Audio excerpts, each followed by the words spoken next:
दोस्तों welcome to my channel learn easy. और आज हम आपके लिए आए हैं उद्देशिका, भारतीय संविधान के अंदर उद्देशिका। इससे रिलेटेड हमारे जितने भी प्रश्न बने हैं वो सारे हम प्रश्न आपको कराएंगे पिछले वर्षों के। तो चलिए शुरू करते हैं। पहला प्रश्न हमारा थोड़ा सा बड़ा है, आप इसे चेकआउट कर सकते हो कि हम भारत के लोग भारत को एक संपूर्ण प्रभुत्व संपन्न समाजवादी पंथनिरपेक्ष लोकतांत्रिक गणराज्य बनाने के लिए तथा उसके समस्त नागरिकों और सामाजिक आर्थिक और राजनीतिक न्याय विचार व्यक्ति विश्वास धर्म आदि को, तो पूरा नहीं पढ़ेंगे, आप समझ गए होंगे इससे। तो ये कहाँ से है, ये अंगीकृत किया था आपका 26 जनवरी 1949 भारत की उद्देशिका में उद्देश्य प्रस्ताव के जरिए।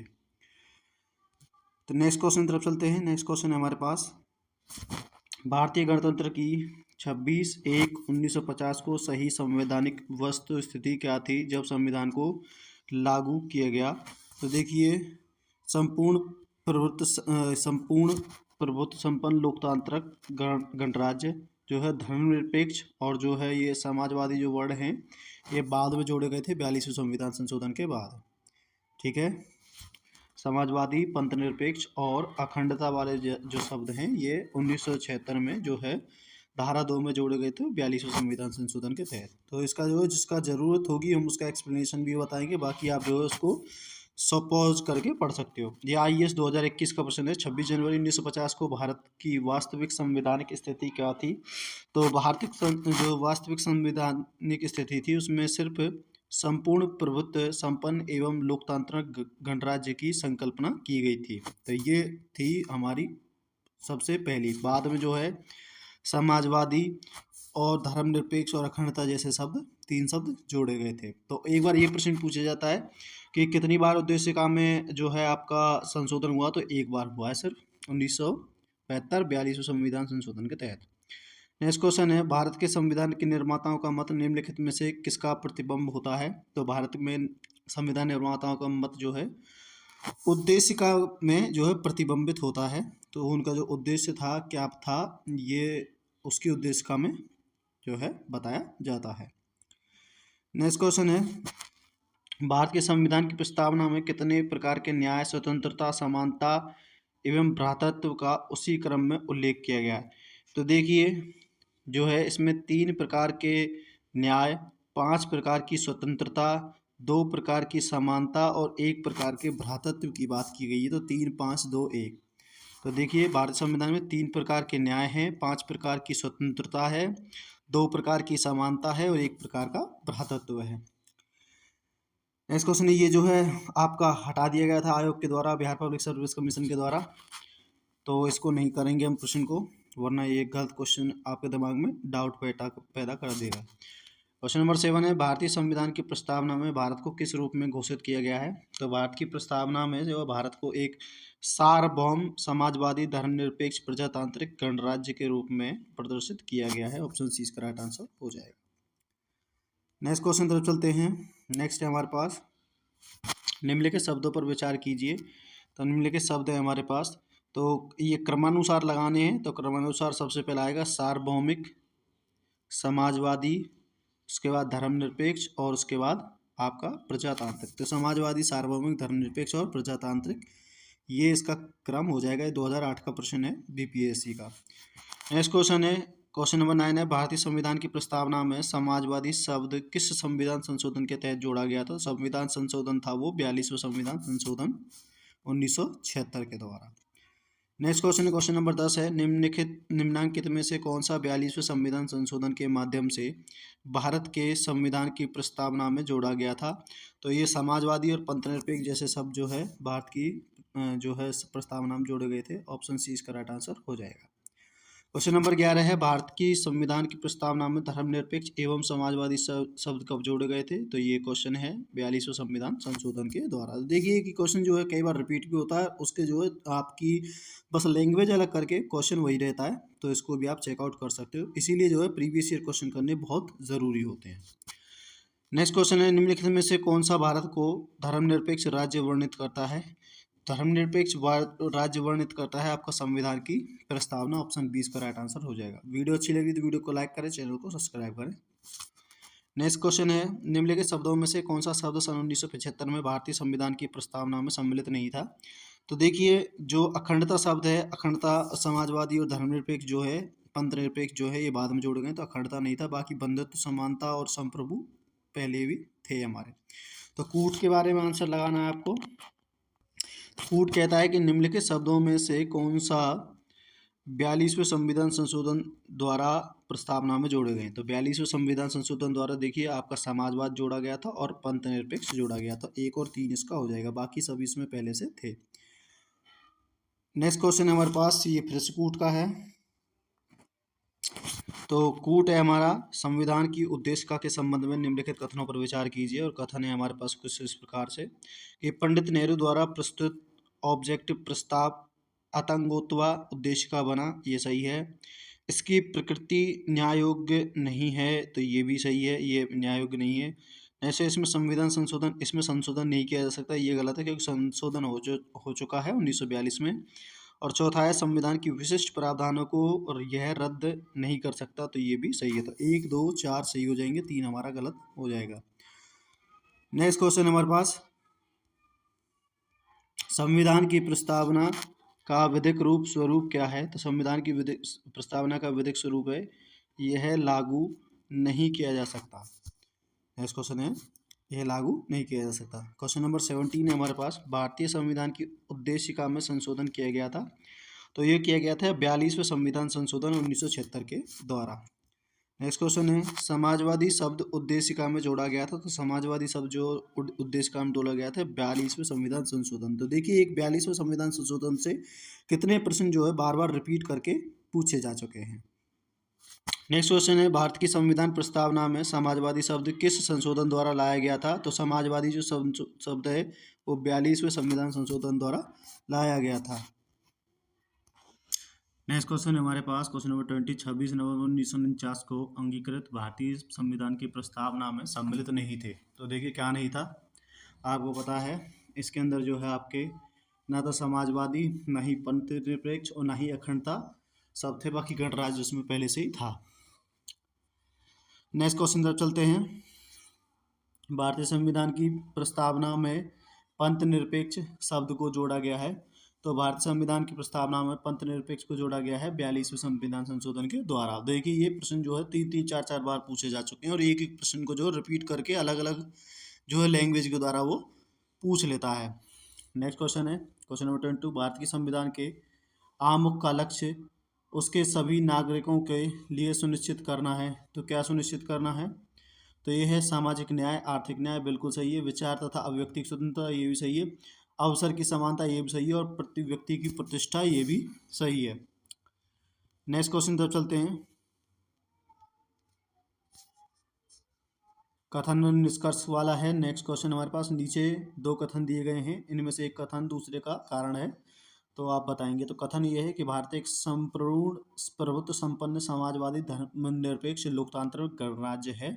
तो कारण इसका ये है कि इसे 42 संविधान संशोधन 1976 द्वारा संपूर्ण प्रभुत्व संपन्न लोकतंत्रात्मक गणराज्य के स्थान पर प्रतिस्थापित किया गया था। तो बिल्कुल सही है, दोनों ही सही हैं, कथन भी और कारण भी। इसको आप एक बार पॉज करके और देख सकते हो, इसकी जो है आप डेरिवेशन भी देख सकते हो। नेक्स्ट है हमारे पास क्वेश्चन नंबर 24, भारत में लौकिक सार्वभौमिकता है क्योंकि संविधान की प्रस्तावना आरंभ होती है। तो संविधान की प्रस्तावना किससे आरंभ होती है? कि हम भारत के लोग हैं, इससे शब्दों से प्रारंभ होती है, इसलिए इसमें लौकिक सार्वभौमिकता है। नेक्स्ट क्वेश्चन है, हम भारत के लोग शब्दों का प्रयोग भारतीय संविधान में कहाँ किया गया है? तो ये किया गया है संविधान की प्रस्तावना में। ऑप्शन डी इसका राइट आंसर हो जाएगा। नेक्स्ट क्वेश्चन है हमारे पास, क्वेश्चन नंबर 26 है, सभी व्यक्ति पूर्णतः और समान रूप से मानव हैं, यह सिद्धांत जाना जाता है। तो यह सिद्धांत जाना जाता है सार्वभौमिकता का सिद्धांत। ऑप्शन ए इसका राइट आंसर हो जाएगा। नेक्स्ट क्वेश्चन है हमारे पास, क्वेश्चन नंबर 27 है, भारत के संदर्भ में निम्नलिखित में से कौन सा धर्मनिरपेक्ष शब्द का भाव व्यक्त करता है? तो भाव व्यक्त करता है कि भारत का कोई भी धर्म नहीं होगा, इसका मतलब वो धर्म निरपेक्ष है। क्वेश्चन नंबर 28 है, निम्नलिखित शब्दों में से कौन सा शब्द भारतीय संविधान की प्रस्तावना में उल्लेखित नहीं है? तो ये है आपका संघीय व्यवस्था का कहीं भी उल्लेख नहीं है इसके अंदर। बाकी ये जो बाकी के ऊपर तीन हैं, ये तीनों के तीनों आपको उद्देशिका में मिल जाएंगे। नेक्स्ट क्वेश्चन है, निम्नलिखित में से कौन सा शब्द भारतीय संविधान की उद्देशिका में नहीं है? तो आपका नहीं है, ये है आपका लोक कल्याण नहीं है। बाकी समाजवादी, प्रभुत्व संपन्न और पंथ निरपेक्ष तीनों शब्द हमारी उद्देशिका में है। तो देखिए, इसके लिए आपको उद्देशिका को एक दो बार जो है अच्छे से पढ़ना होगा और आपको आंसर मिलने लगेंगे। क्वेश्चन नंबर 30 है, भारत की संविधान की प्रस्तावना में निम्नलिखित में से किस स्वतंत्रता का वर्णन नहीं है? तो देखिए, भारतीय संविधान की प्रस्तावना में जो है आर्थिक स्वतंत्रता का वर्णन नहीं है। बाकी सभी प्रकार की स्वतंत्रता का वर्णन भारतीय संविधान के अंदर है। क्वेश्चन नंबर 31 है, निम्नलिखित में से कौन सा भारतीय संविधान की प्रस्तावना में उल्लिखित नहीं है? तो प्रस्तावना में उल्लिखित नहीं है आपका धार्मिक न्याय। बाकी आर्थिक न्याय है, सामाजिक न्याय है और राजनीतिक न्याय बिल्कुल है। क्वेश्चन नंबर 32 है, संविधान की प्रस्तावना के बारे में कौन सा कथन सही है? तो संविधान की प्रस्तावना के बारे में कथन जो सही है हमारा वो है ऑप्शन ए, जो कि समाजवादी धर्मनिरपेक्ष शब्द 1950 में संविधान के अंग नहीं थे। तो बिल्कुल सही है, समाजवादी धर्मनिरपेक्ष और अखंडता जैसे शब्द जो है बाद में जोड़े गए थे। क्वेश्चन नंबर 33 है, देखिए ये क्वेश्चन कितनी बार पूछा गया है आपका, आप देख सकते हो कि लाइन लगी हुई है कि भारतीय संविधान का कौन सा भाग संविधान की आत्मा कहलाता है? तो जो है उद्देशिका जो है भारत की संविधान की आत्मा कहलाता है। ऑप्शन सी करेक्ट आंसर हो जाएगा। और ये किसने कहा था? ये कहा था, देखिए अब इसके बारे में जो कई बार ये वर्डिंग पूछ ली जाती है, इसको देख लेते हैं कि भारतीय संविधान की उद्देशिका को भारतीय संविधान की आत्मा कहा जाता है। के.एम. मुंशी ने इसे राजनीतिक जन्म पत्री कहा था। सुभाष पाठक ने कहा था कि संविधान शरीर है तो प्रस्तावना उसकी आत्मा है। ठीक है,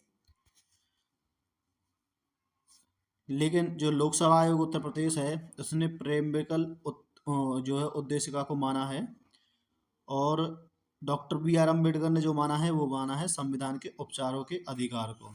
तो आप ऐसे भी इसको याद रख सकते हो कि डॉक्टर अम्बेडकर के द्वारा किसको माना गया था? संविधान उपचारों की अधिकार को। तो वो नाम दे करके रखेगा। अगर सिंपल पूछा जाता है तो आप उद्देशिका लगा सकते हो।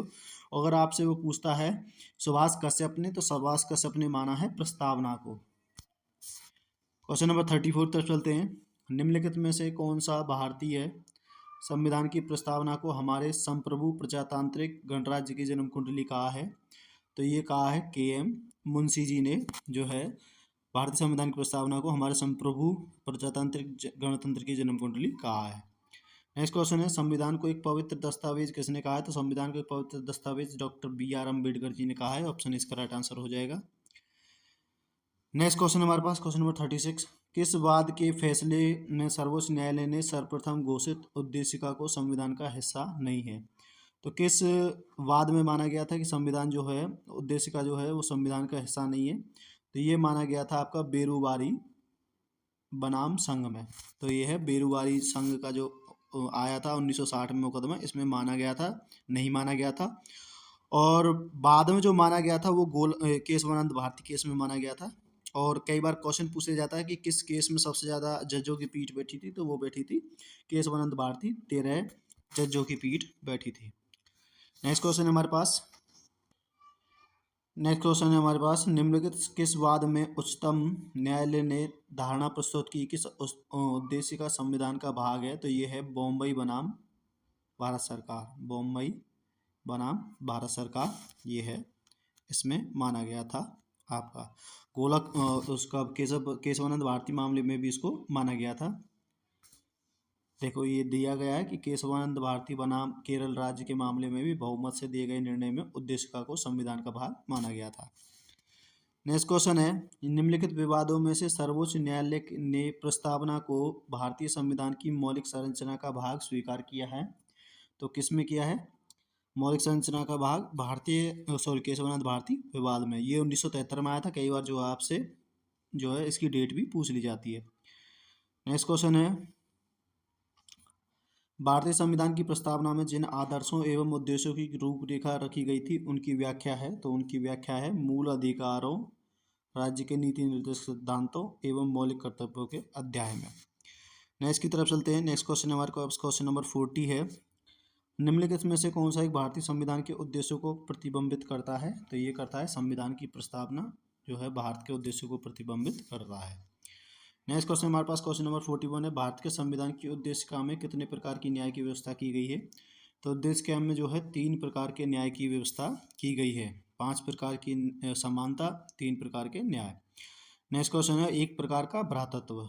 नेक्स्ट क्वेश्चन है भारतीय संविधान की प्रस्तावना में इसके सभी नागरिकों को कौन सा न्याय प्रदान करने की व्यवस्था दी गई है? तो ये दी गई है सामाजिक, आर्थिक एवं राजनीतिक न्याय। तो ऑप्शन डी इसका राइट आंसर हो जाएगा। UPRO 2021 का प्रश्न है। नेक्स्ट क्वेश्चन है भारतीय संविधान के उद्देश्यों में से एक रूप में आर्थिक न्याय किसके उपबंध में लिखा गया है? तो आर्थिक न्याय लिखा गया है उद्देशिका और राज्य के नीति निर्देशक संबंधों के उपबंध में। नेक्स्ट क्वेश्चन की तरफ चलते हैं। क्वेश्चन नंबर है हमारे पास 44। भारत के संविधान की उद्देशिका है, तो भारत के संविधान की उद्देशिका जो है संविधान का भाग है, किंतु उसके अन्य भागों से स्वतंत्र होकर उसका कोई विधिक प्रभाव नहीं है। तो ऑप्शन डी इसका राइट आंसर हो जाएगा। नेक्स्ट क्वेश्चन है हमारे पास, आपको कूट बताने हैं। ये आयोग ने वैसे तो गलत कर दिया था, तो इसको नहीं देखेंगे। नेक्स्ट क्वेश्चन है हमारे पास निम्नलिखित में से कौन सा सही है? तो सही कौन सा है? ये तो गलत है। सही डायरेक्ट आपको सही दिखा देते हैं। सही है इसका सामाजिक समानता संविधान में प्रत्याभूत है, ये सही हो जाएगा संविधान के अनुच्छेद 14 से 18 के तहत। तो देखिए इसके अंदर जितने भी प्रश्न अभी तक हमारे आयोग ने पूछे गए थे, चाहे वो किसी भी आयोग के द्वारा पूछे गए थे, वो सारे हमने करा दिए। वीडियो अच्छी लगी तो वीडियो को लाइक करें, चैनल को सब्सक्राइब करें, और इसके आगे जो है भारत की शासन प्रणाली से सम्मिलित जितने भी प्रश्न बनते हैं वो सारे कराएंगे। तो फिलहाल वीडियो में इतना ही। वीडियो को देखने के लिए धन्यवाद।